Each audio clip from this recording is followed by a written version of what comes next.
উদ্বোধন ঘোষণা করতেছি। আলহামদুলিল্লাহ, উদ্বোধন ঘোষণা করছি।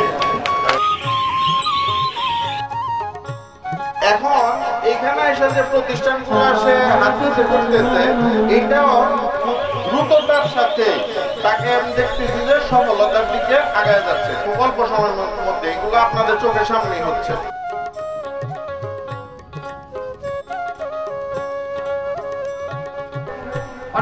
অনেকে অনেক আলোচনা করেছেন, কেউ ভালো আলোচনা করছে, কেউ খারাপ আলোচনা করছেন।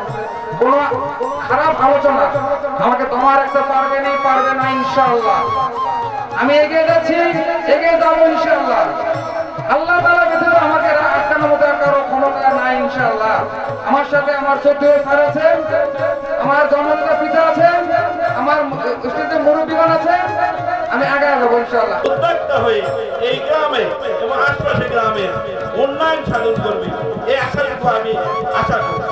ইতিমধ্যেই আমাদের গ্রামে 3 জন উদ্যোক্তা হচ্ছে শামীম সহ, আরো একজন হচ্ছে রাসেল এমরান, সে গার্মেন্টস সেক্টরে, আরো হচ্ছে আপনারা জানবেন আমার অনুষ্ঠানে সম্মানিত সভাপতি আজাদ ভাই, আমন্ত্রিত অতিথি ঢাকা থেকে এসেছেন ওনারা 3-4 জন, অবশ্য কথা হলো ওনাদের সাথে। আমন্ত্রিত অতিথিবৃন্দ এবং সামনে উপস্থিতি সবার প্রতি রইল আসসালামু আলাইকুম।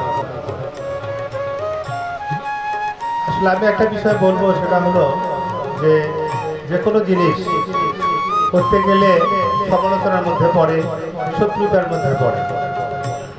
যে কোনো প্রতিষ্ঠান, যেমন আমার জাহিদুল বাবা প্রতিষ্ঠাটা করেছে, আগামী জানুয়ারি মাসের 10 তারিখে তার চাকরি শেষ হয়ে যাবে। সম্মানিত অতিথিবৃন্দ যারা ঢাকায় থেকে এসেছে, তাদের দৃষ্টি আকর্ষণ করছি, তারা যেন আমার ভাস্তা এবং আমার ছাত্র তাকে সর্বোচ্চ সহযোগিতা করার জন্য আমি জোর অনুরোধ করছি।